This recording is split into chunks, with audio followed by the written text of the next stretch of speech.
Bueno, he continuado con nuestro libro de el cuento número 13 de Diana Sterfields.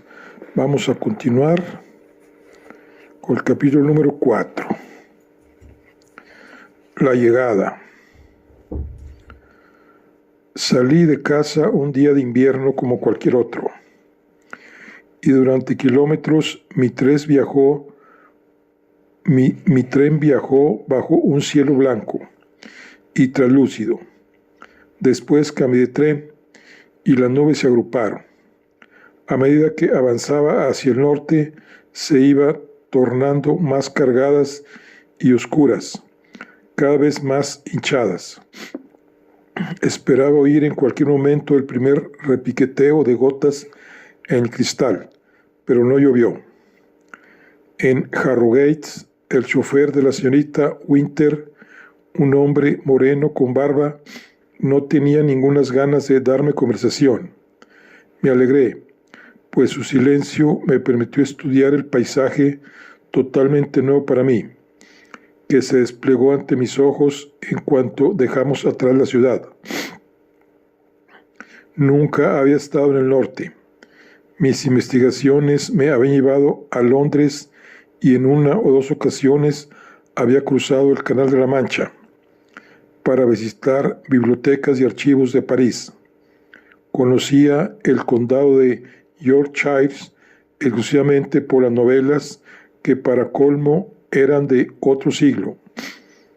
En cuanto salimos de la ciudad, casi desaparecieron los signos del mundo moderno, así que sentí que estaba adentrándome en el pasado al mismo tiempo que me internaba en la campiña, con sus iglesias, sus tabernas y sus casitas de piedra. Los pueblos me resultaban pintorescos, y cuanto más nos alejábamos, menor era su tamaño, y mayor la distancia entre ellos, hasta que la continuidad de los campos pelados propios del invierno solo se vio interrumpida por alguna que otra granja apartada. Finalmente, también las granjas quedaron atrás y anocheció. Los faros del coche iluminaban franjas de un paisaje incoloro e indefinido, sin cercas, sin muros, sin setos, sin edificios, tan solo una carretera desprovista de arcén y a cada lado borrosas ondulaciones de oscuridad. ¿Estamos en los páramos?, pregunté. Sí, contestó el chofer, y me arrimé un poco más a la ventanilla, pero únicamente pude distinguir el cielo, cargado de agua, ejerciendo una presión claustrofóbica sobre la tierra, sobre la carretera, sobre el coche. Unos metros más allá se extinguía hasta la luz de nuestros faros. En un cruce sin señales abandonamos la carretera y avanzamos dando tumbos a lo largo de 3 kilómetros de camino pedregoso. Después de parar 2 veces para que el chofer abriera y cerrara una verja, seguimos dando botes y sacudidas durante otro kilómetro. La casa de la señorita Winter descansaba entre 2 suaves lomas que se alzaban en la oscuridad, casi 2 colinas que parecían confluir y que solo después de salvar la última curva del camino desvelaban la presencia de un valle y una casa. Bajo el cielo, que para entonces irradiaba tonos en morada, añil y pólvora, la casa descansaba agazapada, larga, baja y muy oscura. El chofer me abrió la portezuela del coche y al salir comprobé que ya había bajado mi maleta y se disponía a marcharse, dejándome sola frente a un porche sin luz. Las ventanas quedaban ocultas detrás de postijos de listones y no se veía rastro alguno de presencia humana. Cerrado en sí mismo, el lugar parecía rechazar la visita. Llamé a la puerta. El timbre sonó extrañamente sordo, atravesando la humedad del aire. Mientras aguardaba, contemplé el cielo. El frío trepaba por las suelas de mis zapatos. Llamé de nuevo. Tampoco me respondieron. A punto de llamar por tercera vez, me sobresalté cuando, sin hacer ruido alguno, se abrió la puerta. La mujer que me miraba desde el umbral sonrió con profesionalidad y se disculpó por haberme hecho esperar. A primera vista parecía una mujer muy normal. Su cabello, corto y cuidado, era tan paliducho como su piel, y era difícil definir el color de sus ojos, entre azul, gris y verde. No obstante, su aspecto anodino no se debía tanto a la ausencia de colorido como a la falta de expresión. Me figuré que con una pizca de emoción en ellos, sus ojos podrían haber irradiado vida, y mientras su mirada escrutadora rivalizaba con la mía, creí sentir que mantenía esa inexpresividad haciendo un gran esfuerzo deliberado. Buenas noches, dije. Soy Margaret Lea, la biógrafa. La estamos esperando. ¿Qué es lo que permite a los seres humanos ver más allá del fingimiento del otro? Porque en ese momento advertí con claridad que la mujer estaba nerviosa. Quizá las emociones tengan olor o sabor, quizá las transmitamos sin saberlo, mediante vibraciones en el aire. Fuera como fuese, supe también que lo que la inquietaba no era un aspecto concreto de mí, sino simplemente el hecho de que había ido y era una extraña para ella. Me invitó a pasar y cerró la puerta. La llave giró dentro de la cerradura sin hacer ruido, y tampoco se oyó el más mínimo chirrido cuando los cerrojos, perfectamente engrasados, volvieron a su sitio. De pie, en medio del vestíbulo, con el abrigo todavía puesto, experimenté por primera vez la profunda singularidad de ese lugar. La casa de la señorita Winter era completamente silenciosa. La mujer me dijo que se llamaba Judith y que era el ama de llaves. Me preguntó por mi viaje y me informó de los horarios de las comidas y los mejores momentos para poder contar con agua caliente. Su boca se abría y se cerraba. En cuanto las palabras abandonaban sus labios, eran sofocadas por el manto de silencio que caía sobre ellas. Ese mismo silencio engüía nuestras pisadas y amortiguaba el abrir y cerrar de las puertas mientras el ama de llaves me mostraba uno tras otro el comedor, el salón y la sala de música. No había nada mágico detrás de ese silencio, pues se debía simplemente al mullido mobiliario de la casa. Horondos sofás aparecían cubiertos de almohadones, de terciopelo. Había sillones, divanes y escabeles tapizados. Había tapices colgando de las paredes y utilizados como echarpes sobre muebles forrados. Cada centímetro cuadrado de suelo estaba enmoquetado y cada centímetro cuadrado de moqueta estaba alfombrado. El damasco que cubría las ventanas también envolvía las paredes. Del mismo modo que el papel secante absorbe la tinta, también toda esa lana y ese terciopelo absorbían el ruido. Pero si el papel secante solo embebe el exceso de tinta, los tejidos de la casa parecían succionar hasta la minúscula esencia de las palabras. Seguí al ama de llaves. Doblamos tanto a izquierda y derecha, a derecha e izquierda, subimos y bajamos tantas escaleras que me desorienté por completo. Enseguida dejé de entender la relación entre el intrincado interior de la casa y su simplicidad externa.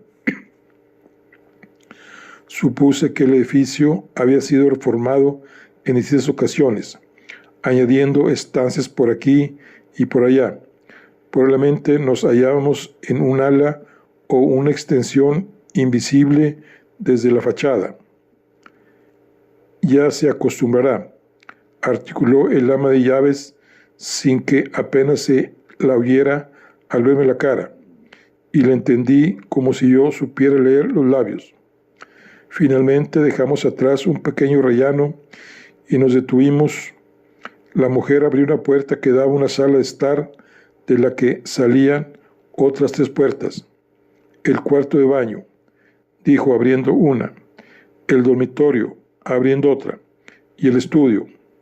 Esas habitaciones estaban tan abarrotadas de cojines, cortinas y tapices como el resto de la casa. ¿Quiere que le sirva sus comidas aquí o en el comedor?, preguntó el ama de llaves señalando la mesita y la silla junto a la ventana.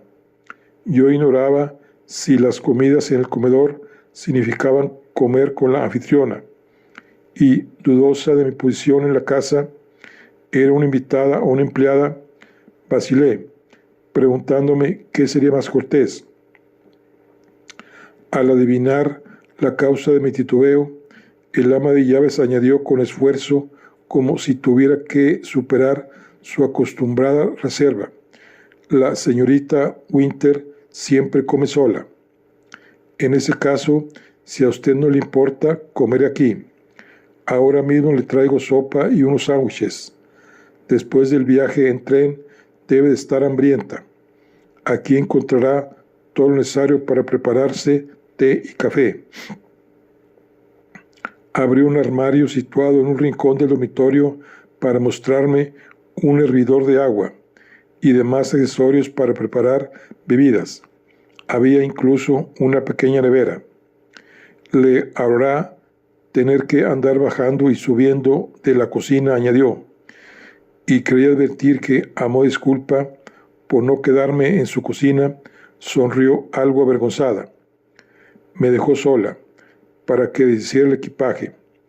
En el dormitorio tardé apenas 1 minuto en sacar mis contadas prendas de vestir, los libros y el neceser. Aparté los utensilios para preparar té y café y los sustituí por el paquete de cacao que me había llevado de casa. Luego dispuse del tiempo justo para probar la cama alta y antigua, tan generosamente colmada de cojines que por muchos guisantes que hubiera habido debajo del colchón, no los habría notado. Antes de que el ama de llaves regresara con una bandeja, la señorita Winter la invita a reunirse con ella en la biblioteca a las 8 en punto. Hizo lo posible porque sonara como una invitación, pero no cabía duda, y así lo comprendí, de que era una orden.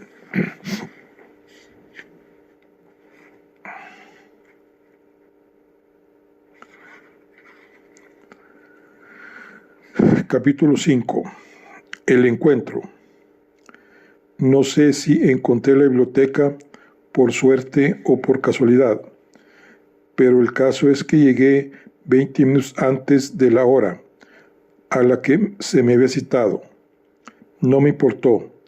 Qué mejor lugar para matar el rato que una biblioteca, y en concreto para mí, qué mejor manera de conocer a alguien que a través de su colección de libros y el trato que les dispensa.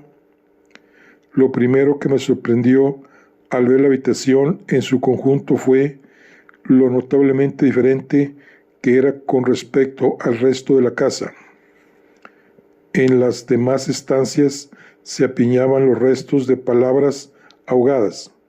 Aquí, en la biblioteca, podía respirar. En vez de tela, esa habitación estaba hecha de madera. Había tablas en el suelo y postijos en los ventanales, y las paredes estaban forradas de estanterías de roble macizo. Era una habitación de techos altos y mucho más larga que ancha. En un lado, 5 ventanales arqueados se extendían desde el techo hasta casi tocar el suelo, donde se situaban algunos asientos. Frente a ellos había 5 espejos de forma similar, colocados para que reflejaran la vista al exterior. Si bien esa noche devolvían la imagen de la madera labrada de los postijos, las estanterías arrancaban de las paredes y proyectaban su anchura formando huecos. En cada hueco había una lámpara de color ámbar sobre una mesita. No había más iluminación con la que irradiaba el fuego que ardía en el fondo de la estancia, creando cálidos y suaves focos de luz en cuyos contornos hileras de libros se fundían con la penumbra. Caminé despacio hasta el centro de la habitación, echando un vistazo a los anaqueles a mi derecha e izquierda. Después de echar 2 o 3 vistazos, me descubrí asintiendo con la cabeza. Era una biblioteca bien cuidada, clasificada, ordenada alfabéticamente y limpia, exactamente como yo la tendría. Todos mis libros favoritos estaban ahí. La mayoría eran volúmenes raros y valiosos, pero el resto eran ejemplares usados y más corrientes. No solo Jane Eyre, Cumbres Borrascosas y La Dama de Blanco, sino El Castillo de Otranto, El secreto de Lady Audley, La novia del espectro. Me estremecí al tropezar con un Dr. Helkins y Mr. Hyde, tan raro que mi padre había llegado a dudar de su existencia.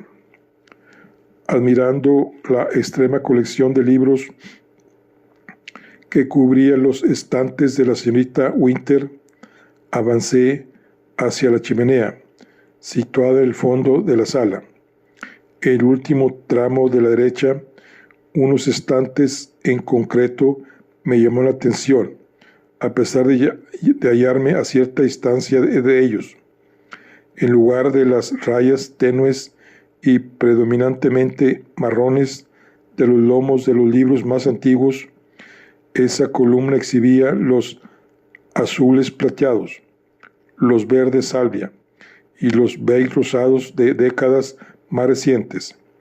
Eran los únicos libros modernos de la estancia, las obras de la señorita Winter, con los primeros títulos en la parte superior y las novelas más recientes en la parte inferior. Todas las obras contaban con ejemplares de las diferentes y numerosas ediciones impresas e incluso había volúmenes en idiomas diferentes. No vi ningún ejemplar de El cuento número 13, el libro de título errado que había leído en la librería. En cambio, había más de una docena de ediciones distintas en las que figuraba su otro título, Cuentos de Cambio y Desesperación. Escogí un ejemplar de la última novela de la señorita Winter. En la primera página, una monja entrada en años llega a una pequeña casa situada en un barrio humilde de una ciudad cuyo nombre no se precisa, pero que parece estar en Italia. La invitan a entrar en una habitación donde un joven arrogante, seguramente inglés o estadounidense, la recibe algo sorprendida. Pasé la página, del mismo modo que había sido atrapada cada vez que había abierto uno de sus libros. Los primeros párrafos de esa obra me atraparon, y sin pretenderlo empecé a leer en serio. Al principio, el joven no es consciente de algo que el lector ya ha comprendido, que la monja ha acudido con una grave misión, que le cambiará la vida de una forma imposible de prever para él. Ella comienza su explicación y tolera pacientemente. Pasé la página, ya me había olvidado de la biblioteca, me había olvidado de la señorita Winter, me había olvidado de mí misma. que él la trata con la frivolidad de un joven consentido. De repente, algo se coló en mi lectura y me arrancó del libro. Sentí un hormigueo en la nuca. Alguien me estaba observando. Sé que esa sensación en la nuca no es nada inusual, pero era la primera vez que yo la sentía. Como le ocurre a mucha gente solitaria, mis sentidos perciben intensamente la presencia de otras personas, y en una habitación estoy más acostumbrada a hacer la espía invisible que a hacerla espiada. En ese momento alguien me estaba observando. Y no solo eso, sino que llevaba haciéndolo un buen rato. ¿Cuánto tiempo llevaba notando ese inconfundible cosquilleo? Repasé los últimos minutos tratando de reconstruir el recuerdo de aquella presencia en relación con el avance de la lectura. Fue desde que la monja empezó a hablarle al joven, desde que la invitaron a entrar en la casa, o fue antes. Sin mover un solo músculo, con la cabeza todavía inclinada sobre la página, como si nada hubiera notado, intenté hacer memoria. Entonces lo supe. Lo había notado antes incluso de coger el libro. Necesitaba un momento para reponerme, así que volví la página y seguí fingiendo que leía. No puede engañarme. Imperiosa, declamatoria, magistral. Nada podía hacer, salvo levantarme, darme la vuelta y mirarla. El aspecto de Vida Winter no estaba planeado para pasar inadvertido. Ella era una reina, una hechicera, una diosa de la antigüedad. Su rígida figura descollaba majestuosamente sobre una profusión de esponjosos almohadones rojos y morados. Acomodados sobre los hombros los generosos pliegues de tela turquesa y verde que la envolvían, no lograba suavizar la rigidez de su cuerpo. Su cabello brillante y cobrizo lucía un elaborado peinado de rizos y bucles. La cara, con tantas rayas como un mapa, estaba cubierta de polvos blancos y retocada con un carmín rojo intenso. Sobre el regazo, las manos eran un racimo de rubíes, esmeraldas y nudillos blancos y huesudos. Solo desentonaban las uñas, cortas, cuadradas y sin esmaltar, como las mías. Con todo, lo que más me desconcertó fueron las gafas de sol. No podía ver los ojos, pero al recordar el anuncio, el verde sobrenatural de sus iris, los oscuros cristales parecieron adquirir la fuerza de un reflector. Sentí que a través de las lentes los ojos de Vida Winter me estaban atravesando la piel para observarme por dentro. Corrí un velo sobre mí. Me cubrí el rostro con una careta neutra. Me oculté detrás de mi aspecto.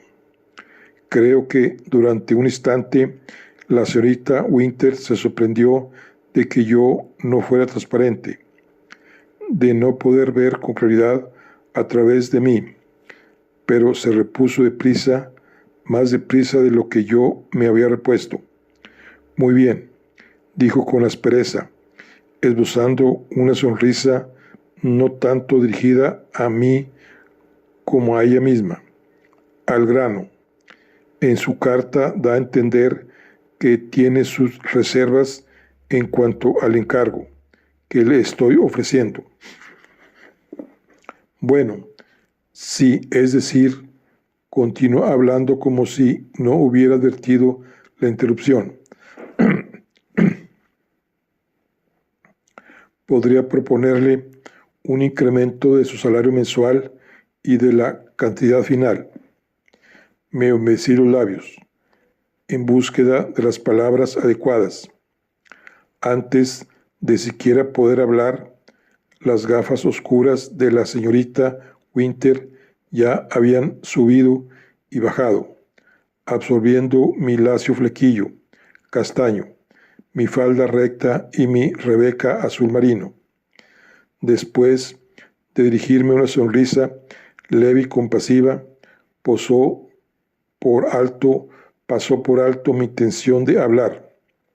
Pero es evidente que a usted no le mueve el interés pecuniario. Qué curioso. Su tono era seco. He escrito sobre personas a las que no les importa el dinero, pero nunca creí que llegara a conocer a ninguna. Se reclinó sobre los almohadones. Por consiguiente, deduzco que su problema tiene que ver con la integridad. Quienes no compensan los desequilibrios de sus vidas con una saludable afición por el dinero suelen estar muy obsesionados por la cuestión de la integridad personal. Agitó una mano. Desestimó mis palabras antes de que salieran de mis labios. Le asusta aceptar el encargo de una biografía autorizada por miedo a que su independencia corra peligro. Sospecha que deseo ejercer el control sobre el contenido final de la obra. Sabe que me he resistido a los biógrafos en el pasado y se está preguntando qué me ha hecho cambiar de parecer. Pero sobre todo, otra vez la oscura mirada de esas gafas. Teme que le mienta. Abrí la boca para protestar, pero no supe qué decir. Tenía razón. Lo ve, no sabe qué decir.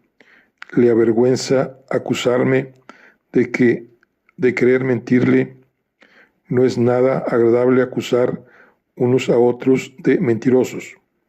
Y por lo que más quiera, siéntese. Me senté. No la acuso de nada. Empecé a decir con tacto, pero enseguida me interrumpió. No sea tan cortés. Si hay algo que no soporto es la cortesía. Su frente tembló y una ceja asomó por el borde superior de las gafas.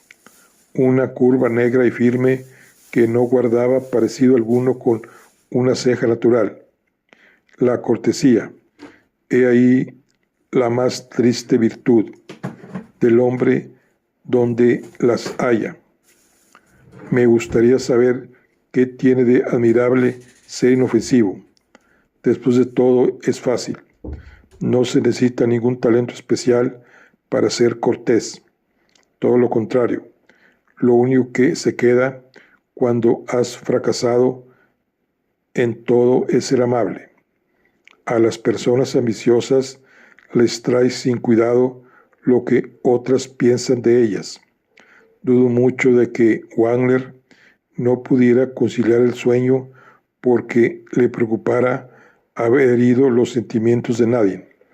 Pero claro, él era un genio. Por más que su voz siguió fluyendo sin descanso, repasando un caso tras otro de genios y el egoísmo de sus parejas, los pliegues de su chal no se movieron en ningún momento mientras hablaba. Debe de estar hecho de acero, pensé. Finalmente terminó su charla con las palabras. La cortesía es una virtud que ni poseo ni valoro en los demás. A usted y a mí no debe preocuparnos en absoluto. Y como quien ya ha dicho la última palabra, cayó. Ha plantado el tema de la mentira, dije.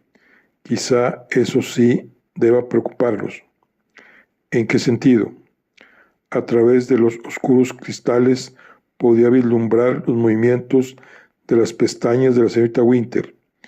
Esas se agazapaban y temblaban alrededor del ojo como las largas patas de una araña.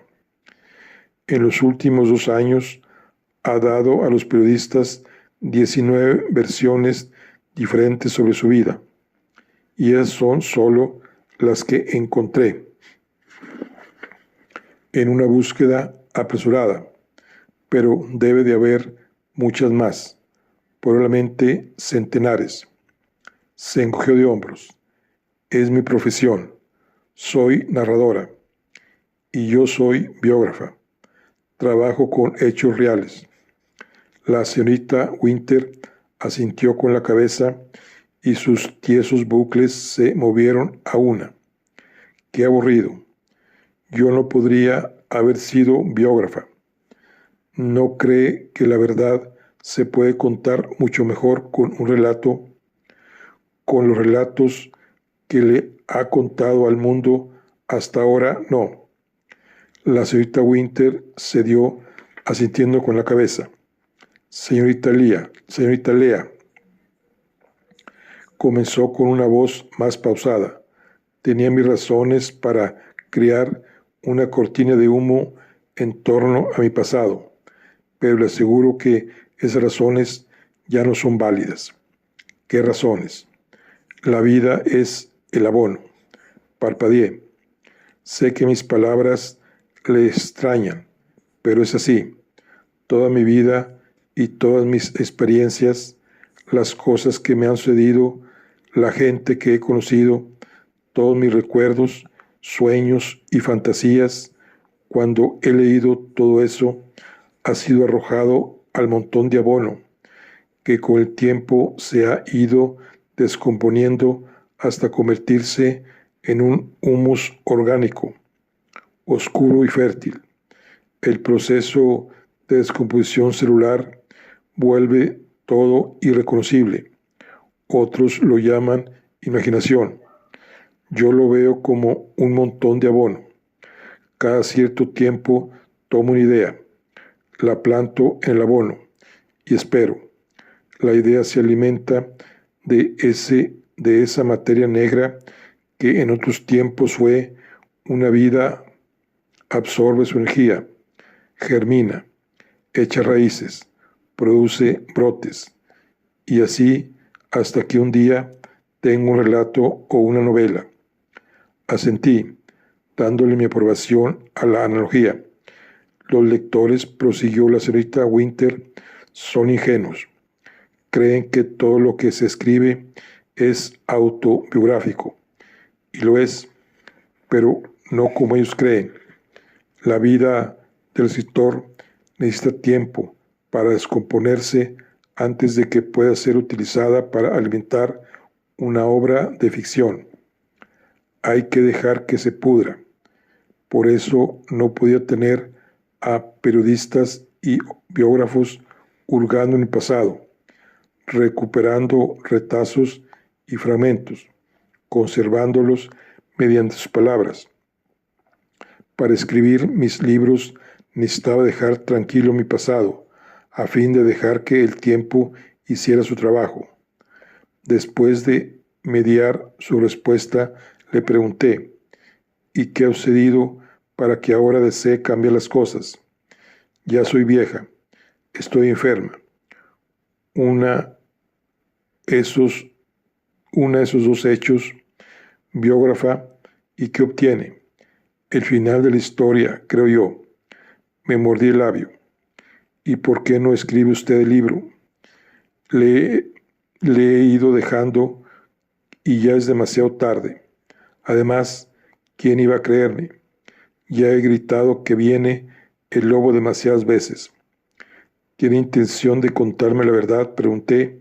Sí, respondió, pero aunque apenas duró una fracción de segundo, advertí con claridad su titubeo. ¿Y por qué quiere contármela a mí? Hizo una pausa. ¿Sabe una cosa? Llevo un cuarto de hora haciéndome exactamente esa misma pregunta. ¿Cómo es usted, señorita Lea? Me ajusté la careta antes de contestar. Soy dependiente. Trabajo en una librería especializada en libros antiguos. Soy biógrafa aficionada. Supongo que leyó mi trabajo sobre los hermanos Landier. No es suficiente para empezar, ¿no le parece? Si vamos a trabajar juntas, necesitaré saber un poco más sobre usted. No esperará que desvele los secretos de toda una vida a una persona de la que no sé nada. Así pues, hábleme de usted. ¿Cuáles son sus libros preferidos? ¿Con qué sueña? ¿A quién ama? Me sentía demasiado ofendida para responder. Por lo que más quiera, conteste de una vez.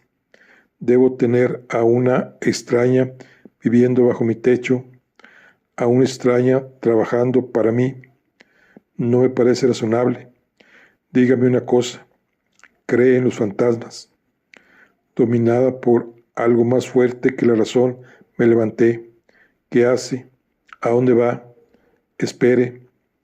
Di un paso y después otro, esforzándome por no correr, consciente del martilleo de mis pies contra las tablas del suelo, mientras ella me llamaba con una voz que rayaba el pánico.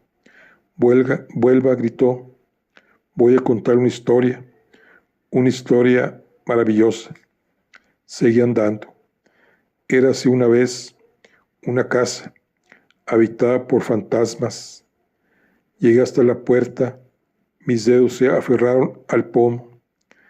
Érase una vez una biblioteca.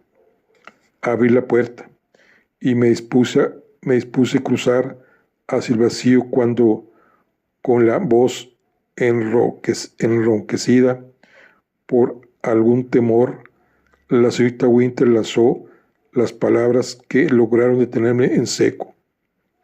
Érase una vez dos gemelas. Aguardé a que las palabras dejaran de resonar en el aire y luego, a mi pesar, me di la vuelta. Vi la parte posterior de una cabeza y unas manos que se alzaban, temblorosas, hacia el rostro invisible. Tímidamente di un paso adelante. Al oír mis pies, los rizos cobrizos se volvieron. Me quedé estupefacta. Las gafas habían desaparecido. Unos ojos verdes, brillantes como el cristal e igual de reales, parecían estar rogándome que me quedara. Durante un instante me limité a devolverle la mirada. Entonces dijo: «Señorita Lea, siéntese, por favor», dijo una voz trémula, una voz que era y no era la de Vida Winter. Atraída por algo que escapaba a mi control, caminé hasta la butaca y me senté. «No le prometo nada», dije cansinamente. «No estoy en situación de poder exigírselo», respondió con un hilo de voz. «Una tregua». «¿Por qué me ha elegido a mí?», pregunté de nuevo, y esta vez la señorita Winter contestó: «Por su trabajo sobre los hermanos Landier, porque sabe de hermanos, y me contará la verdad». Le contaré la verdad. Las palabras eran suficientemente claras, pero advertí el temblor que las debilitaba. No dudé de que la señorita Winter tenía intenciones de contarme la verdad. Había decidido contarla, tal vez hasta deseaba contarla, pero no acababa de creérselo.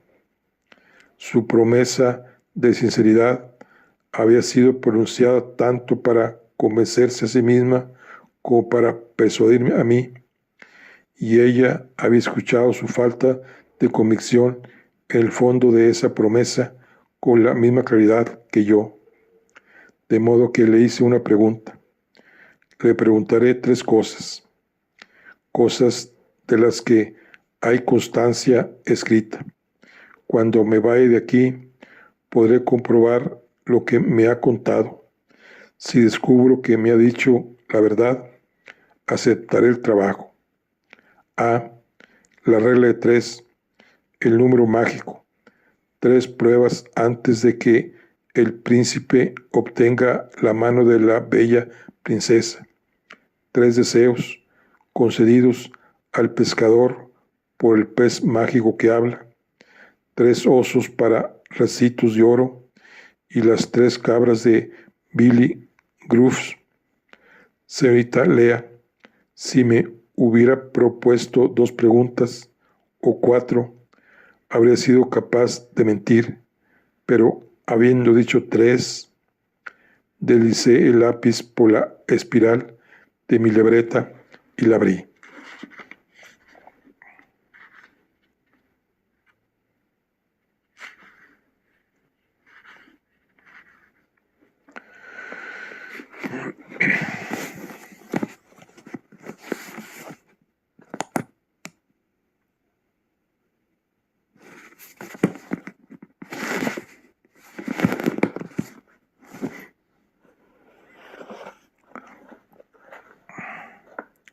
¿Cuál es su verdadero nombre? La señorita Winter tragó saliva. ¿Está segura de que es la mejor manera de proceder?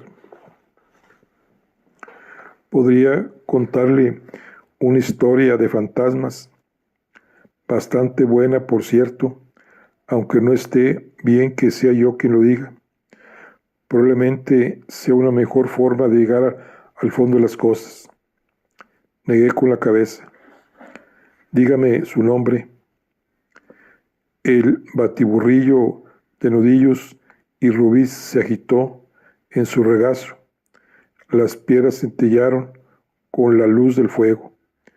Mi nombre es Vida Winter. Cumplimenté todos los trámites necesarios para poder llamarme así de forma legal y honesta. Lo que usted desea saber es el nombre con el que se me conocía antes del cambio. Ese nombre era... Necesitaba vencer un obstáculo en su interior, así que mantuvo silencio. Pero cuando pronunció el nombre, lo hizo con una neutralidad extraordinaria, con una ausencia total de entonación, como si se tratara de una palabra en un idioma extranjero que nunca se había esmerado en aprender. Mi nombre era Adeline March. Como si deseara frenar en seco la más mínima vibración que el nombre pudiera lanzar al aire, continuó con aspereza. Espero que no me pregunte mi fecha de nacimiento. A mi edad resulta más adecuado haber olvidado. Puedo arreglármelas solo con su lugar de nacimiento. La señorita Winter soltó un suspiro irritado. Podría contárselo todo mucho mejor si deja que lo haga a mi manera. Hemos hecho un trato. 3 hechos de los que exista constancia. Apretó los labios. Encontrará constancia de que Adeline March nació en el Hospital Saint Bartolomé de Londres. Supongo que no esperará que le garantice yo misma la veracidad de ese detalle. Aunque soy una persona excepcional, no lo soy tanto como para poder recordar mi propio nacimiento. Lo anoté. Y era el momento de la tercera pregunta. Confieso que no tenía una tercera pregunta preparada. La señorita Winter no quería decirme su edad, pero yo no necesitaba su fecha de nacimiento. Conocía su larga trayectoria editorial y la fecha de su primer libro. No podía tener menos de 73 o 74, y a juzgar por su aspecto, por más que la enfermedad le hubiera afectado y el maquillaje pudiera confundirme, no podía tener más de 80. En cualquier caso, esa cuestión no me importaba con el nombre y el lugar de nacimiento, podría averiguar la fecha por mi cuenta. Las dos primeras preguntas ya me habían sido facilitadas la información que necesitaba para poder asegurar si una persona con el nombre de Adelaide Marsh había existido en realidad. Entonces, ¿qué podía preguntarle? Aunque deseara escuchar a la señorita Winter contar una historia, cuando llegó el momento de utilizar mi tercera pregunta como comodín, lo aproveché. Cuénteme, comencé despacio con cautela. En las historias de magos es siempre el deseo el que hace que los éxitos alcanzados después de haber corrido peligros se pierde trágicamente. Cuénteme algo que le ocurrió antes del cambio de nombre, algo de lo que haya constancia. Estaba pensando en buenas calificaciones, en los logros deportivos en el colegio, esos pequeños triunfos que los padres orgullosos suelen guardar para la posteridad. Durante el silencio que siguió, sentí que la señorita Winter se concentró de tal manera que incluso ante mis propios ojos consiguió ausentarse de sí misma. Empecé a entender por qué. Al entrar en la biblioteca, no había reparado en ella. Observé su caparazón.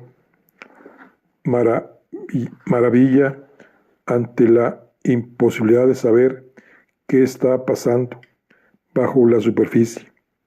Entonces emergió. ¿Sabe por qué mis libros tienen tanto éxito? Por muchas razones. Quizá, fundamentalmente, porque tienen una introducción, un nudo y un desenlace, en el orden correcto. Todos los relatos tienen, naturalmente, una introducción, un nudo y un desenlace, pero lo que importa es que sigan el orden correcto. Por eso gustan mis libros. Suspiró y jugueteó con las manos. Voy a responder a su pregunta. Voy a contarle algo acerca de mí, algo que me ocurrió antes de que me hiciera escritora y me cambiara el nombre, algo de lo que hay constancia. Es lo más importante que me ha sucedido en la vida, pero no esperaba contárselo tan pronto. Para hacerlo, tendré que romper una de mis reglas. Tendré que contarle el desenlace de mi historia antes de haberle contado la introducción. El desenlace de su historia, ¿cómo puede ser si ocurrió antes de que empezara a escribir? Sencillamente porque mi historia personal, termina antes de que comenzara a escribir. La literatura solo ha sido una manera de estar ocupada desde que todo terminó. Aguardé. La señorita Winter inspiró como el ajedrecista que descubre que su pieza clave está acorralada. Preferiría no tener que contárselo, pero se lo he prometido. No es cierto. La regla de 3 es inevitable. Por mucho que el mago suplique al muchacho que no pida un tercer deseo, porque sabe que terminará en desastre, el muchacho pedirá un tercer deseo, y el mago tendrá que concedérselo, porque las reglas de la narración así lo exigen. Me pidió que le contara la verdad sobre 3 cosas, y por la regla de 3 debo hacerlo, pero permíteme que primero le pida algo a cambio. ¿Qué? Después no habrá más saltos en la historia. A partir de mañana le relataré mi historia, empezando por la introducción, continuando con el nudo y terminando con el desenlace. Todo en orden correcto. Nada de trampas, nada de adelantarse, nada de preguntas, nada de miradas furtivas a la última página. ¿Tenía ella derecho a imponer condiciones al trato que ya habíamos cerrado? En realidad no. Así todo, asentí con la cabeza. De acuerdo. La señorita Winter no podía mirarme cuando empezó a hablar. Yo vivía en Angel Files. Su voz tembló al pronunciar el nombre del lugar y se frotó nerviosamente la palma de la mano en un gesto inconsciente. Tenía 16 años. Su voz sonaba cada vez más forzada y terminó perdiendo completamente la soltura. Hubo un incendio. Las palabras salían de su garganta duras y secas como piedras. Lo perdí todo. Y antes de poder detenerse, lanzó un grito. Oh, Emmeline, Emmeline. Hay culturas que creen que el nombre contiene el poder místico de la persona que lo posee, que el nombre solo debería conocerlo Dios, dicha persona y unos pocos privilegiados. Pronunciar un nombre, ya sea el propio o el de otro, es llamar al peligro. Sentí que aquel era uno de esos nombres. La señorita Winter apretó los labios, pero lo hizo demasiado tarde. Un temblor le recorrió los músculos bajo la piel. En aquel momento supe que yo ya estaba atada a la historia. Había dado con el corazón del relato que me habían encargado contar. Era amor y era pérdida, pues qué otro dolor podía provocar esa exclamación, salvo la pérdida de un ser querido. De repente vi más allá de sus exóticos ropajes y su máscara empolvada. Durante unos segundos creí ver el corazón de la señorita Winter, sus pensamientos. Reconocí su esencia. ¿Cómo no iba a reconocerla, siendo mi propia esencia? Ella y yo éramos dos gemelas solas. Con esa revelación, el lazo de la historia me ató las muñecas y mi entusiasmo se vio de repente atravesado por el miedo. ¿Dónde puedo encontrar constancia de ese incendio?, pregunté, procurando que mi voz no desvelara mi desazón.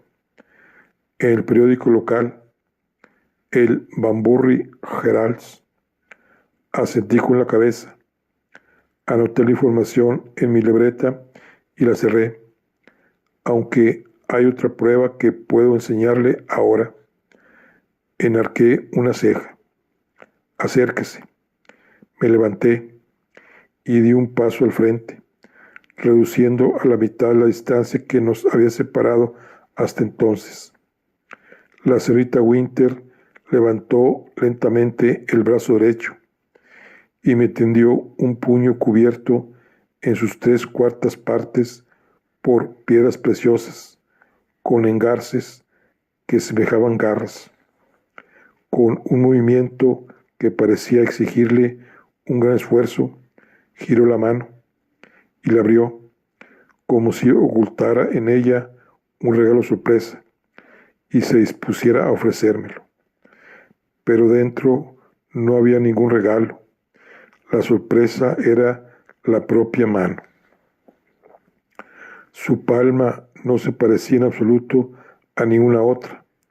Sus montes pálidos y sus surcos morados no guardaban semejanza alguna con la loma rosada de la base de mis dedos, ni con el valle blanco de la palma de mi mano.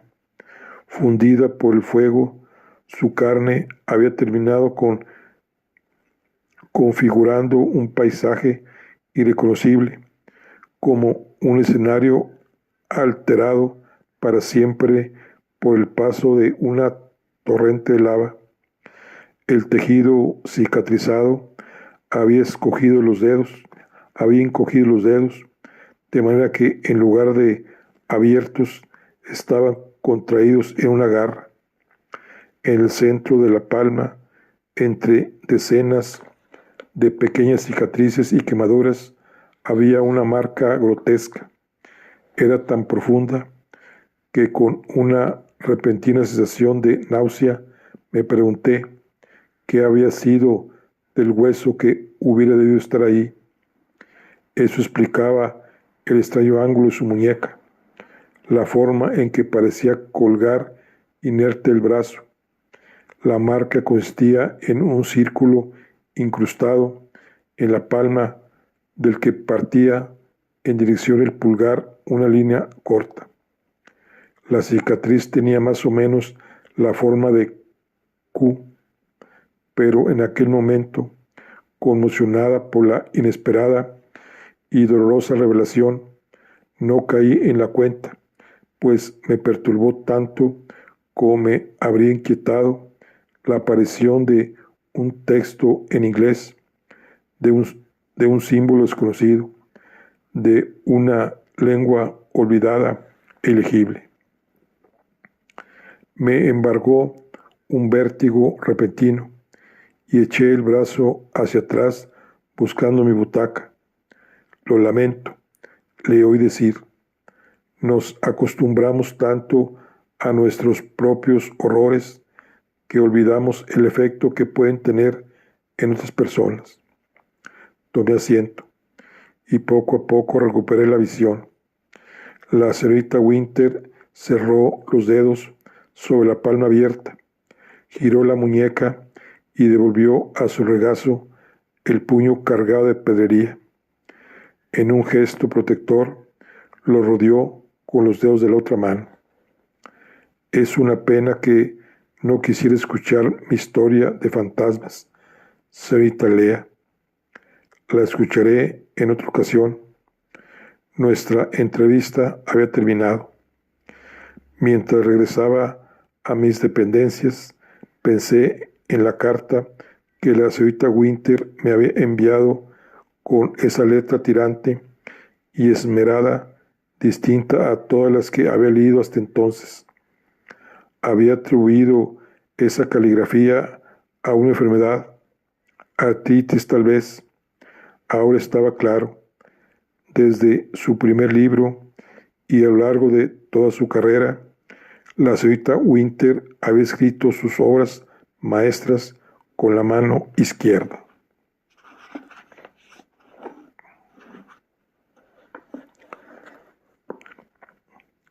En mi estudio, las cortinas eran de terciopelo verde y un satén con filigranas de color dorado pálida cubrían las paredes. Pese a su confuso silencio, la habitación me gustaba, pues el efecto general quedaba mitigado por el amplio escritorio de madera y la silla de respaldo recto que había frente a la ventana.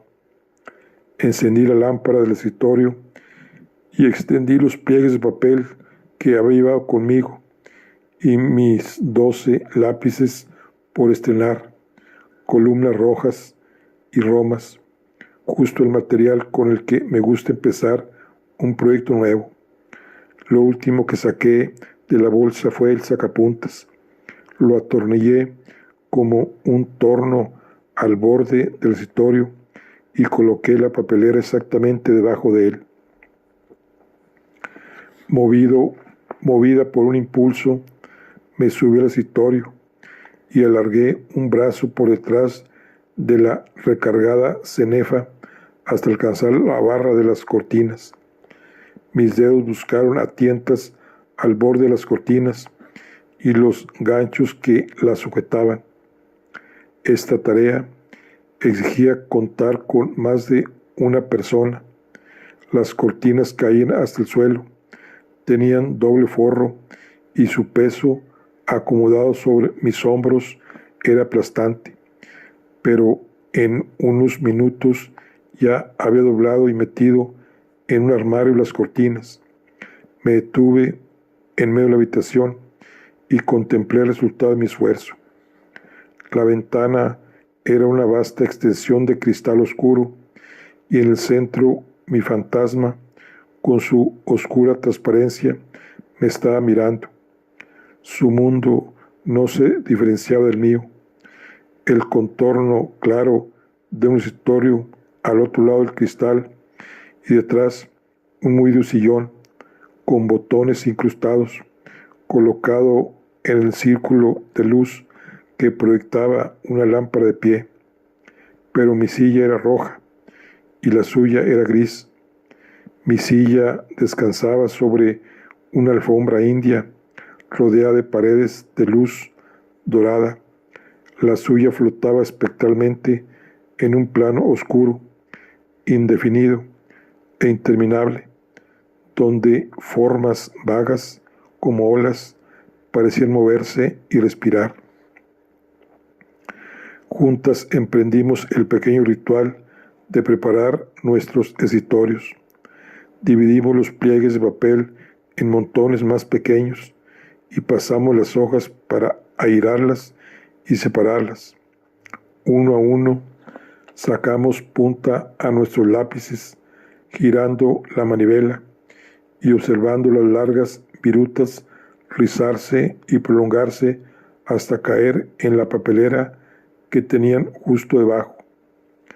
Después de sacar una punta afilada al último lápiz, en lugar de colocarlo junto a los demás, lo retuvimos en la mano. Bien, le dije, ¿listas para trabajar? Ella abrió la boca. Parecía estar hablándome. Yo no pude oír lo que decía. Como no sé taquigrafía, confiaba en que, transcribiendo las palabras claves que había ido anotando durante nuestra entrevista, nada más terminarla bastaría para refrescarme la memoria. Y así fue desde ese primer encuentro, consultando de vez en cuando mi libreta y evocando su imagen, su voz y sus gestos. Escribí, dejando amplios márgenes, unos cuantos folios en los que transcribía las mismas palabras de la señorita Winter. Al cabo de un rato prácticamente me olvidé de la libreta y era ella quien, desde mi cabeza, me las dictaba. En el margen de la izquierda anotaba los gestos, las expresiones y los ademanes que parecían añadir algo a lo que la señorita Winter quería decir. Dejaba el margen derecho en blanco para poder anotar ahí, después de releer lo escrito, mis propias ideas, comentarios y preguntas. Tenía la sensación de que había trabajado durante horas.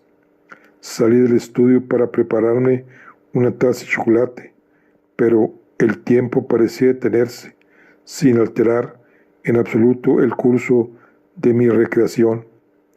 Volví a mi trabajo y retomé el hilo como si no hubiera habido interrupción. Nos acostumbrábamos tanto a nuestros propios horrores que olvidamos el efecto que puede tener en las personas. Escribí, finalmente, en centro del folio, y en el margen izquierdo añadí una nota que describía la forma en que la señorita Winter había colocado los dedos de la mano sana sobre el puño encogido de la mano herida. Tracé una doble línea debajo de la última frase y me desperecé. En la ventana, mi otro yo también se desperezó, cogió los lápices cuya punta había gastado y se puso a afilarlos. Estaba a mitad de un bostezo cuando algo empezó a sucederle en la cara. Primero fue una deformación repentina en medio de la frente, como una ampolla. Le apareció otra marca en la mejilla, luego otra debajo de un ojo, otra en la nariz y otra en los labios. Cada mancha nueva iba acompañada de un ruido sordo, una percusión cada vez más rápida. A los pocos segundos parecía que todo el rostro se le hubiera descompuesto. Mas no era obra de la muerte, tan solo era lluvia, la tan esperada lluvia. Abrí la ventana, dejé que se me empapara la mano y me pasé el agua por la cara y los ojos. Tuve un escalofrío. Era hora de acostarse. Dejé la ventana entornada para poder oír la lluvia, que seguía cayendo con una suavidad uniforme y sorda. Continué oyéndola mientras me desvestía, mientras leía y mientras dormía. Acompaño mis sueños como un radio mal sintonizado que deja encendida toda la noche, emitiendo un confuso ruido blanco debajo del cual, apenas audibles, se suceden susurros de otros idiomas y fragmentos de melodías desconocidas. Bueno, pues aquí terminamos lo que es el capítulo número 5. Y aquí terminamos la charla del día de hoy. Nos vemos en la siguiente. Estamos con el cuento número 13 de Diana Esther Fields. Hasta luego.